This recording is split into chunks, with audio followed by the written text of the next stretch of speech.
اس کا نام اس کی سماعتوں سے ٹکرایا۔ وہ ہوش کی دنیا سے بے ہوش کی وادیوں میں جانے لگا۔ وہ کھڑے کھڑے اس سیڑھی سے پھسلا جہاں وہ کھڑا تھا۔ اس کو لگا جیسے اس کی کائنات آج ختم ہو گئی ہے۔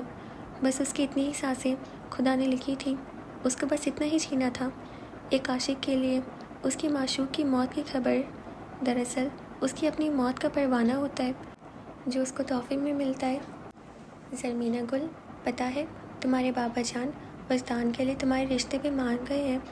وہ اس کے سامنے بیٹھی، اس کے بالکل پاس، اس کے بالوں میں انگلیاں پھیرتے ہوئے اس کو بتا رہی تھی، اس کے سامنے مسکرا رہی تھی جو بالکل بے جان سے لیٹی تھی۔ زرمینہ گل، تمہارے بابا جان نے مجھے خود کہا ہے ہم زرمینہ کی شادی اس کی پسند سے کریں گے، جدھر اس کی مرضی ہوگی وہیں پہ کریں گے۔ وہ خوشی خوشی اس کو بتائے جا رہی تھی جیسے کوئی کسی بچے کو بہلا رہا ہو، اس کو لالچ دے رہا ہو۔ وہ بھی ایسا ہی کر رہی تھی، اپنی بیٹی کو لالچ دے رہی تھی، اس کی آنکھیں کھلوانے کی لالچ۔ زری، پتہ ہے میں نے بابا جان کو کہا وہ تو سواتی نہیں ہے، وہ تو سید ہے۔ پھر پتہ ہے زری انہوں نے کیا کہا؟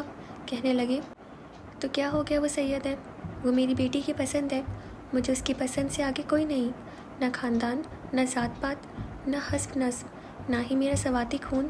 پتہ ہے زری اتنا خوش ہوئی میں، شکر ہے نا، دیکھو ہمارے خاندان میں کسی کی تو سوچ بدلی ہے نا۔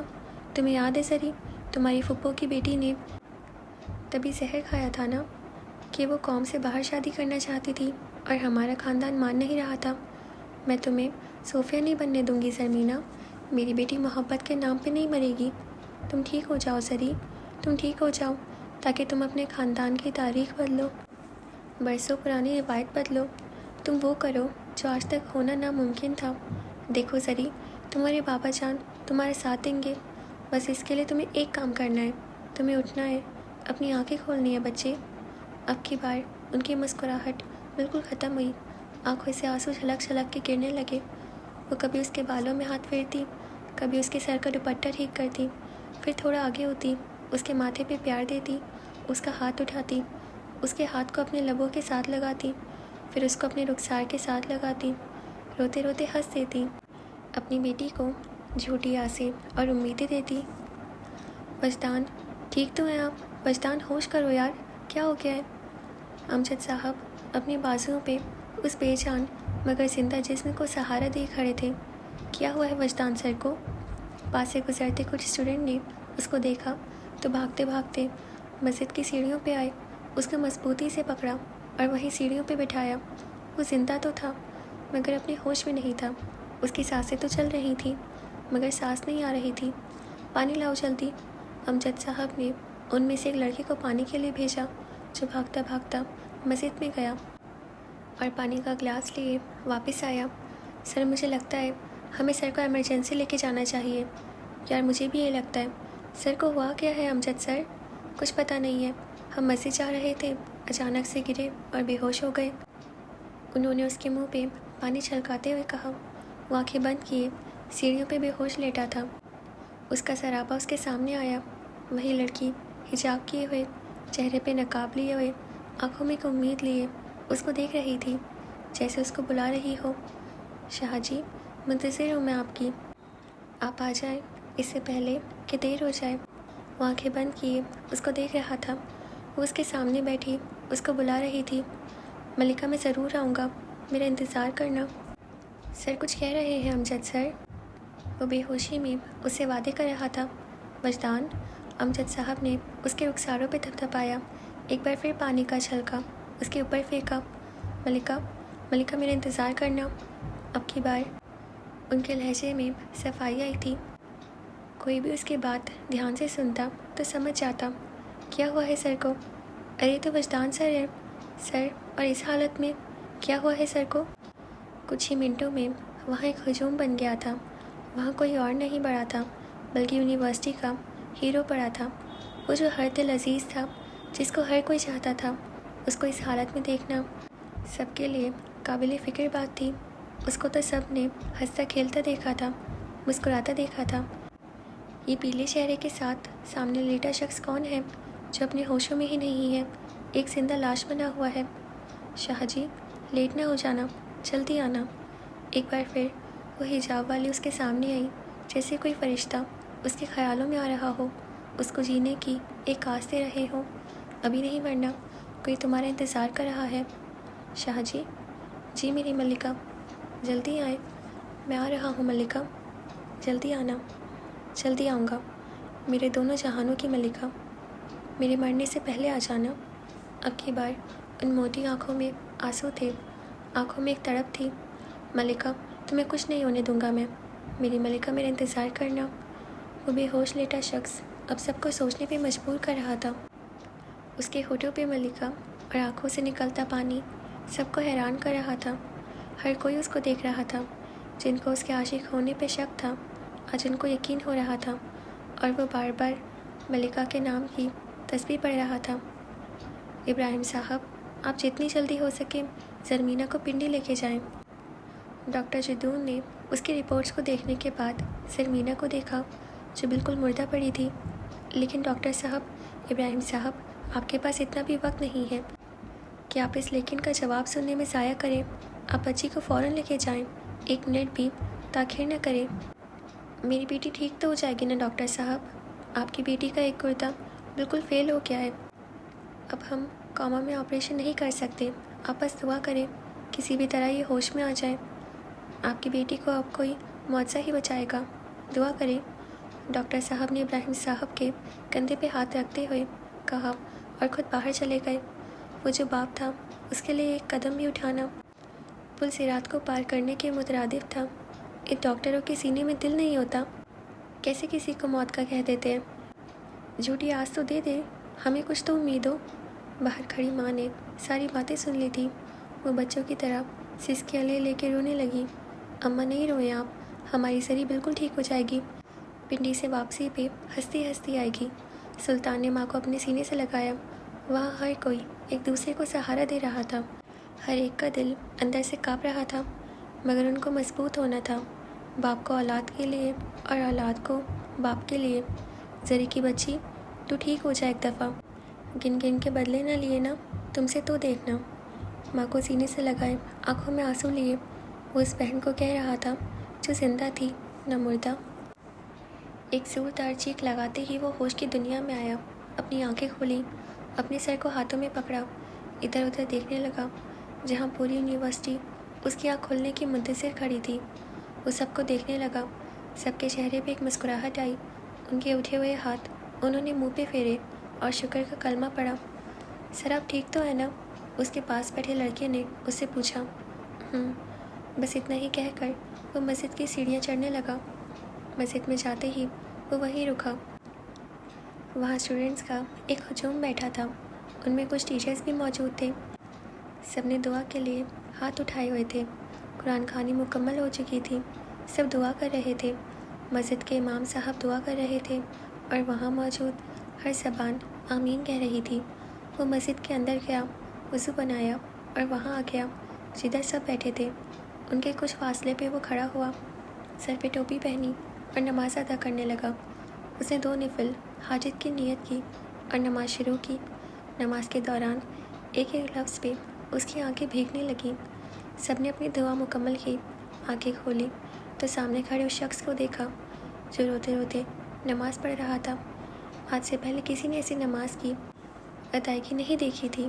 ہر کوئی وہاں سے اٹھنے کے بجائے اس کو دیکھنے لگا۔ اس نے اپنے 2 رکعت نفل ادا کیے، سلام پھیرا، ہاتھ اٹھائے۔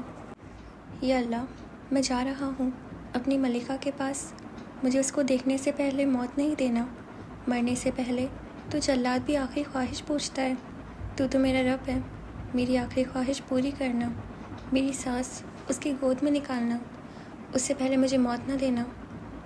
وہ دنیا سے بے خبر اپنے اللہ سے مانگ رہا تھا، رو رہا تھا، تڑپ رہا تھا۔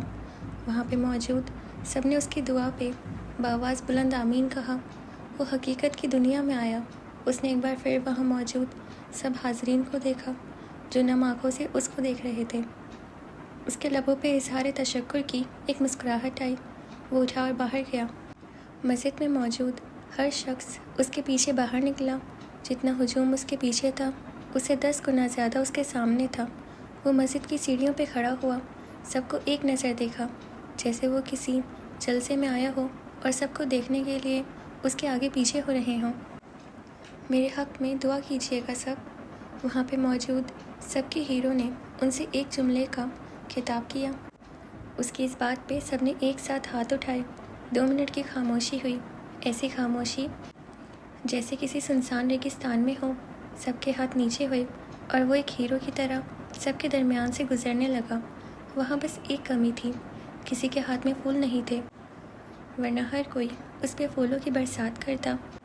وہ اپنی محبوبہ کے لیے جا رہا تھا، ایک محاذ پہ جا رہا تھا جس میں 2 ہی صورتیں ہونی تھیں، ایک جیت اور دوسری ہار۔ کوئی اپنے ہیرو کو ہارتا ہوا نہیں دیکھنا چاہتا تھا، ہر کوئی اس کی جیت کی دعا کر رہا تھا۔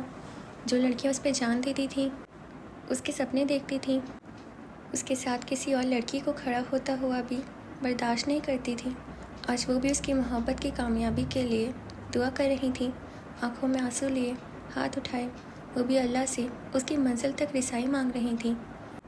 یا اللہ، وجدان کو خالی ہاتھ نہیں لوٹانا، یا اللہ وجدان کو وہ عطا کرنا جس کی خاطر وہ آج نکلا ہے۔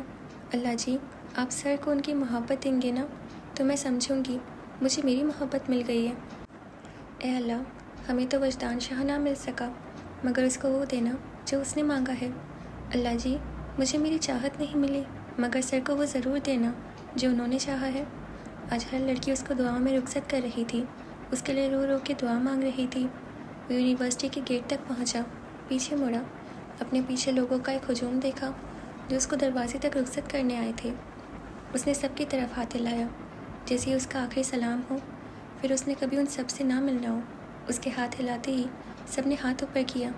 ایک نے شرارت سے ایک زوردار آواز میں وجدان سر کہا، باقی سب نے زندہ باد کا نعرہ لگایا۔ وہ ایک عاشق کو رخصت کر رہے تھے، اس عاشق کو جو ان میں محبت کی ایک الگ ہی پہچان چھوڑ کے جا رہا تھا، محبت کی ایک خوبصورت مثال بن رہا تھا، لوگوں کو محبت کرنے کا طریقہ بتا رہا تھا۔ وہ موٹر سائیکل پہ تھا، ایک کک لگائی اور کچھ ہی لمحوں میں وہاں سے روپوش ہو گیا، مگر جو اس کو رخصت کرنے آئے تھے وہ ایک مجسمے کی طرح وہیں کھڑے اس کو جاتا دیکھ رہے تھے۔ پلیز سسٹر، آپ ایک بار پھر دیکھ لیں، اس نے ریسیپشن پہ کھڑی نرس کو کہا اور بے چینی سے ادھر ادھر دیکھنے لگا جیسے کچھ ڈھونڈ رہا ہو، کسی کی اس کو شدت سے تلاش ہو۔ نہیں سر، اس نام کی کوئی پیشنٹ نہیں ہے ہمارے پاس۔ نرس نے ایک بار پھر کمپیوٹر پہ اپنی انگلیاں چلائیں۔ وہ جو بے چینی سے اس کو دیکھ رہا تھا، ایک بار پھر اس کو نفی میں جواب ملا، مگر سسٹر، مجھے اسی ہاسپٹل کا بتایا گیا ہے، وہ یہیں پہ ایڈمٹ ہے۔ اس نے ایک بار پھر اس کو دیکھتے ہوئے کہا۔ اس کے لہجے اور انداز میں اتنی شدت تھی کہ وہ بار بار اس کے کہنے پہ دیکھتی، اپنے دل میں دعا کرتی، کاش مجھ سے دیکھنے میں غلطی ہوئی ہو اور وہ لڑکی یہیں ہو، اسی ہاسپٹل میں، مگر جن کا ملنا نصیب میں ہی نہ لکھا ہو۔ وہ 1000 منتوں کے اور لاکھ وظیفوں کے بعد بھی نہیں ملا کرتے۔ کیا ہوا ہے حاجرہ؟ کچھ نہیں، یہ ایک پیشنٹ کو پوچھ رہے ہیں، مگر ان کا ریکارڈ ہماری پریزنٹ لسٹ میں نہیں مل رہا۔ میں نے جوائن بھی ابھی کی ہے ڈیوٹی، تو مجھے کوئی آئیڈیا بھی نہیں ہے۔ اس نے اپنے ساتھ والی نرس کو تفصیلاً بتایا، جو ہاتھ میں کچھ فائلز لیے ابھی وہاں پہنچی تھی۔ کیا نام ہے پیشنٹ کا؟ حاجرہ نے ایک نظر اس لڑکے کو دیکھا جو ایک جنونیت سے ادھر ادھر دیکھ رہا تھا۔ اس کو دیکھنے کے بعد اس نے پھر کمپیوٹر پہ نظر جما لی اور پھر کچھ ٹائپ کرنے لگی۔ زرمینہ خان سواتی نام بتا رہے ہیں یہ؟ زرمینہ سواتی؟ اس نے اس لڑکے کی طرف دیکھتے ہوئے حیرت سے پوچھا۔ جی آپ جانتی ہیں ان کو، وہ یہی ہے نا؟ اس نے نرس کے چہرے کے تاثرات دیکھتے ہوئے جلدی پوچھا۔ اس کو ایک امید ملی، وہ ایک بار پھر اس کو اپنی نظروں سے تلاش کرنے لگا، جیسے وہ ادھر ادھر دیکھے گا وہ اس کو اپنے سامنے کھڑی ملے گی۔ ایبٹ آباد کی کمپلیکس کے گیٹ ہال کا ایک ایک کونا اس نے دیکھا تھا، ہر کھلتے دروازے پہ وہ پلٹ کے پیچھے دیکھتا، پھر دل گرفتہ سا ہو کے اس نرس کو دیکھنے لگ جاتا جو پچھلے آدھے گھنٹے سے اس کو برداشت کر رہی تھی۔ سوری سر، آپ لیٹ ہو گئے ہیں، وہ آدھے گھنٹے پہلے ہی یہاں سے نکل گئے ہیں۔ نرس نے اس کی طرف دیکھتے ہوئے معذرت خواہ سے انداز میں کہا۔ نکل گئے ہیں؟ سفید ہوتے ہونٹوں کے ساتھ وہ ایک قدم پیچھے ہوا، نظر جھکاتے ہوئے پھر سے ایک بار بولا۔ سامنے کھڑی نرس نے ایک دوسرے کی طرف دیکھا، جیسے وہ آنکھوں ہی آنکھوں میں ایک دوسرے کو بتا رہی ہوں جو ان کے دل میں چل رہا ہے۔ جی سر، وہ راولپنڈی کے لیے نکل گئے ہیں، نرس نے دھیمے لہجے میں اس کی طرف دیکھتے ہوئے کہا۔ ویسے بھی عاشقوں سے جتنا ہو سکے نرم بولا جائے، وہ اپنے اندر درد لیے پھرتے ہیں۔ وہ بہت بیمار ہے، اس نے وہیں کھڑے نظر جھکائے ہوئے پوچھا، جیسے وہ اس کے ٹھیک ہونے کی خبر سننا چاہتا ہو، پنڈی تک جانے کا اپنا سفر آسان کرنا چاہتا ہو۔ سر اتنا تو مجھے نہیں پتا، ڈاکٹر جدون کے ساتھ میری ڈیوٹی تھی تو تب مجھے علم ہے کہ وہ پنڈی کے لیے نکل چکے ہیں۔ وہ ایک لڑکی تھی، سامنے کھڑے عاشق کو پہچان سکتی تھی، اس کو دیکھ کے کوئی بھی اندازہ لگا سکتا تھا وہ کون ہے، کیوں اس لڑکی کا پوچھ رہا ہے۔ اس کے چہرے کا رنگ، اس کے ہونٹوں کی سفیدی، آنکھوں کی ویرانی، بات کا انداز، ہر ایک کو اس کی پہچان کروا رہا تھا۔ اس کو اندازہ تھا وہ جو سچ کہے گی، سامنے کھڑا لڑکا اس سچ کو برداشت نہیں کر سکے گا، وہ یہیں مر جائے گا۔ کون سے ہاسپٹل؟ اس نے جھکی نظروں سے کانپتے ہونٹوں کے ساتھ بس اتنا ہی پوچھا۔ سر ان کو ڈاکٹر جدون نے CMH ریفر کیا ہے، نرس نے اس کی طرف دیکھتے ہوئے کہا، اور سامنے کھڑے اس لڑکے کو بہت غور سے دیکھنے لگی۔ وہ اس کی آنکھوں کو دیکھنا چاہتی تھی کہ وہ نظر اٹھائے اور وہ اس کی آنکھیں دیکھ لے، اس کی آنکھوں میں اس کی محبوبہ کا عکس دیکھے۔ اس نے جھکی نظروں کے ساتھ اپنا رخ دروازے کی طرف موڑا اور بھاگتا ہوا وہاں سے باہر نکلا۔ کیسا عجیب بندہ ہے، شکریہ بھی نہیں کہہ کر گیا، ایک نے اس کو جاتے دیکھ کے کہا، اور دوسری اس کو جاتا دیکھتی رہی، جیسے اب وہ اس کے سوا کچھ اور دیکھ نہیں پائے گی۔ اماں، ابراہیم کا فون آیا تھا، کہہ رہا تھا پنڈی کے لیے نکل گئے ہیں، راستے میں ہے، کہہ رہا تھا اماں کو بولنا دعا کریں۔ فیروز صاحب نے پریشانی کے عالم میں ماں کے پاس بیٹھتے ہوئے ان کو بتایا، میں تو ہر وقت دعا کرتی ہوں اپنی سرمینہ گل کے لیے، دن رات اپنی بچی کے لیے دعا مانگتی ہوں، میں اپنے رب کے سامنے فریاد کرتی ہوں، نہ جانے وہ کب سن لے ہماری۔ اماں نے روتے روتے اپنی آنکھوں سے چشمہ اتارا اور کانپتے ہاتھوں کے ساتھ آنسوؤں کو صاف کرنے لگی۔ زرمینہ گل نے اپنے سے جڑے سارے رشتوں کو ضعیف کر دیا تھا، بیمار کر دیا تھا۔ فضا کو لے کے اماں تک ہر کوئی ایک بیماری میں مبتلا ہوا تھا۔ اماں، اگر زرمینہ کو ہوش نہ آیا تو خدا نہ خواستہ اگر فیروز صاحب کی بیگم نے بغور ان کو دیکھتے ہوئے بات کی، وہ پھر خود ہی چپ ہو گئی۔ بہو، اگر تمہارے منہ سے کچھ اچھا نہیں نکل سکتا تو برا بھی نہ نکالو۔ اماں، یہ تو ہے ہی کوئی بے وقوف عورت، عمر ہو گئی ہے اس کی، مگر اس کو نہیں پتا کب کہاں کون سی بات کرنی ہے۔ فیروز صاحب نے اس کو دیکھتے ہوئے کہا جو اپنی ہی بات پہ شرمندہ ہوئی بیٹھی تھی۔ نہیں نہیں اماں، میرا وہ مطلب ہرگز نہیں تھا۔ بہو، تمہارا جو بھی مطلب تھا اپنے پاس رکھو، اگر چند دن مجھے یہاں گزارنے دیتی ہو تو اپنا منہ بند ہی رکھنا، پھر میری بچی کے لیے آئندہ اپنے منہ سے ایسے الفاظ نہیں نکالنا، نہیں تو تم مجھے جانتی نہیں ہو ابھی اچھے سے۔ اماں نے خشک آنکھوں سے اس کو اس انداز سے کہا کہ اس کی روح بھی کانپ اٹھی۔ آج پہلی بار انہوں نے اماں کا ایسا رویہ اور انداز دیکھا تھا، آج سے پہلے انہوں نے اس قدر سخت الفاظ کبھی استعمال نہیں کیے تھے۔ اماں مجھے معاف کر دے۔ وہ جلدی جلدی اٹھی اور اماں کے پاؤں پکڑے، جنہوں نے فوراً پیچھے کیے۔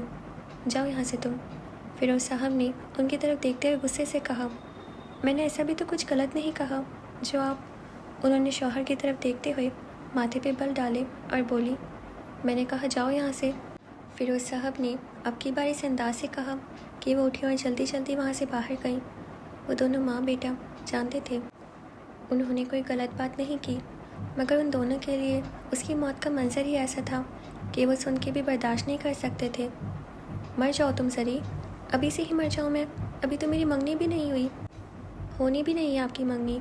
کیوں نہیں ہوگی میری منگنی؟ میرے لیے تو شہزادہ آئے گا، شہزادہ۔ ہاں ہاں بالکل آئے گا شہزادہ، آ ہی نہ جائے کوئی شہزادہ۔ ہاں دیکھنا تم۔ ہاں دیکھ لوں گی، بس منگنی کرو اور پھر مر جاؤ تم کہیں۔ میں کوئی نہیں مرتی ابھی، مجھے پتا ہے میری موت پہ سب سے زیادہ تم ہی روگی، اور میں مر کے بھی تمہیں روتا ہوا نہیں دیکھ سکتی۔ میں آپ کی ان موٹی موٹی آنکھوں میں موٹے موٹے آنسو کیسے دیکھوں گی؟ اب زیادہ اوور ایکٹنگ کرنے کی ضرورت نہیں ہے۔ یہ اوور ایکٹنگ ہے جس پہ آپ کی آنکھیں نم ہو گئی ہیں۔ دفع ہو جاؤ تم سری، مر جاؤ۔ اللہ جی دیکھ لیں، ایسے بھی دوست ہوتے ہیں اس جہاں میں جو بات بات پہ کہتے ہیں مر جاؤ، اور پھر خود ہی روتے بھی ہیں۔ وہ اپنے کمرے میں اندھیرا کیے نہ جانے کب سے لیٹی تھی، نہ جانے کب سے اس کو سوچ رہی تھی۔ اس کے کہے ہوئے ایک ایک لفظ پہ تکیے پہ منہ رکھے سسکیاں لے رہی تھی۔ زری، تم کبھی نہیں مرنا، اللہ جی میری زری کو کبھی نہیں مارنا۔ وہ اٹھی، دونوں ہاتھوں کو اٹھایا، روتے روتے اونچا اونچا بولنے لگی جیسے اس کی آواز اس تک جا رہی ہو۔ وہ اس کو سن رہی ہو۔ زری، ٹھیک ہو جاؤ نا اب۔ اس نے اپنے دونوں ہاتھ اپنے منہ پہ رکھے۔ اب کی بار رونے میں شدت آئی، سسکیاں زیادہ ہوئیں۔ وہ گہرے گہرے سانس لینے لگی۔ اللہ جی، ہم دونوں کو کبھی الگ نہیں کرنا، ہماری لیلا مجنوں کی جوڑی کو کبھی نہیں توڑنا۔ زری، تم اتنا تو سوچ لیتی، فضا بھی ہے جو تمہارے بغیر نہیں رہ سکتی، جو تمہارے بغیر مر جائے گی۔ اللہ جی، مجھ سے کچھ بھی لے لیں، مجھ سے ہر چیز لے لیں، مگر میری زرمینہ گل کو مجھ سے نہیں لینا۔ اللہ جی، میری زرمینہ گل کو میرے حصے کی سانسیں دے دینا، وہ ٹھیک ہو جائے، میری زری بالکل ٹھیک ہو جائے۔ وہ ایک بار پھر بیڈ پہ لیٹی، اپنے منہ پہ ہاتھ رکھا، اپنا چہرہ بیڈ کی طرف کیا، ایک ہاتھ سے بیڈ کی چادر مضبوطی سے پکڑی، اپنے دل کے درد کو ضبط کرنے کی ناکام کوشش کی۔ وہ جو سسکیاں تھیں کچھ ہی وقت میں چیخوں میں بدلیں، ضبط ٹوٹا، اتنے دنوں کا غبار چیخوں کی صورت میں نکلا۔ وہ زری کے نام پہ چیخیں لگانے لگی۔ فضا، فضا، کیا ہوا ہے تمہیں؟ یہ کیا کر رہی ہو تم؟ کوئی دروازے سے اندر آیا، اس کو دیکھا جو اپنا سر بیڈ کے ساتھ مار مار کے زخمی کر رہی تھی۔ یہ کوئی پاگل لگتا ہے مجھے جو ایسے موٹر سائیکل چلا رہا ہے۔ ہاں یار، دیکھو تو صحیح، لگتا ہے اس کو اپنی جان پیاری نہیں ہے، تبھی تو گاڑیوں میں سے ایسے گزر رہا ہے جیسے مرنے کا کوئی خوف ہی نہ ہو۔ مجھے لگتا ہے کوئی ایمرجنسی ہے اس کو، ورنہ کوئی بھی جان بوجھ کے اپنی موت کو ایسے دعوت نہیں دیتا۔ کیا ایمرجنسی ہے یار، ہمارے پاس سے ایسے گزر کے گیا ہے جیسے ایک سیکنڈ نہ لگاؤ۔ آگے گاڑی کے ساتھ لگ کے مرتا مرتا بچائے، مرتا تو لوگ گاڑی والے کو نہ چھوڑتے، اس کو قصوروار ٹھہرایا جاتا۔ یار بس کیا کہیں، آج کل کی ہماری نوجوان نسل ہوا کے گھوڑے پہ سوار رہتی ہے۔ ہم دعا ہی کر سکتے ہیں بھائی، وہ ایسے جا رہا تھا جیسے بائک کو اڑا کے اس کے پاس پہنچا لے گا، بس وہ کسی طرح پنڈی کی ان سڑکوں تک پہنچ جائے جہاں اس کی محبوبہ زندگی اور موت کے بیچ جھول رہی ہے۔ وہ جس کے پاس سے بھی گزرتا، ہر کوئی اس پہ تبصرہ کرتا، عورتیں ہاتھ اٹھا لیتی، ہر کوئی اس پہ بات شروع کرتا، اور ساری نوجوان نسل کو سمیٹ کے موٹر سائیکل پہ ختم کرتا۔ مانسہرہ سے پنڈی تک کے سفر میں 2 گھنٹے لگتے تھے، وہ یہ 2 گھنٹے 2 منٹوں میں طے کرنا چاہتا تھا۔ محبت میں مرنے والوں کو کہاں جینے کی طلب ہوتی ہے؟ ڈاکٹر صاحب، زمینہ کے چہرے کا رنگ بدل رہا ہے، یہ دیکھیں اس کی رنگت میں فرق آ رہا ہے۔ سلطان نے بہن کی طرف دیکھتے ہوئے ڈاکٹر کو کہا، جو ان کے پاس کھڑا ڈاکٹر جتون کے لیے ہوئے ٹیسٹ کو دیکھ رہا تھا۔ اس کی اس بات پہ سب اس کے پاس آئے، اس کو دیکھنے لگے۔ ہاں ہاں، زرمینہ گل کے چہرے کا رنگ بدل رہا ہے۔ اماں نے اس کو دیکھتے ہوئے خوشی سے اونچا اونچا کہا، دیکھیں نا، زرمینہ ہوش میں آ رہی ہے، میری بیٹی ٹھیک ہو رہی ہے۔ زرمینہ گل؟ ابراہیم صاحب اس کے قریب آئے، اس کے ہاتھ پہ اپنا ہاتھ رکھا۔ عام حالت میں وہ ایسا کبھی نہ کرتے۔ جب سے زرمینہ بیمار ہوئی تھی وہ ایک باپ بن گئے تھے، صرف ایک باپ، اس کے علاوہ ان کو کچھ بھی یاد نہیں تھا۔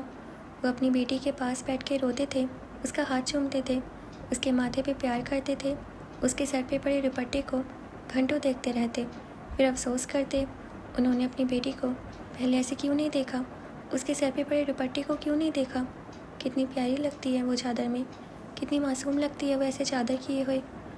آپ ہٹے پیچھے، ڈاکٹر نے ان کو نرمی سے کہا، اور پھر خود اس کو دیکھنے لگے۔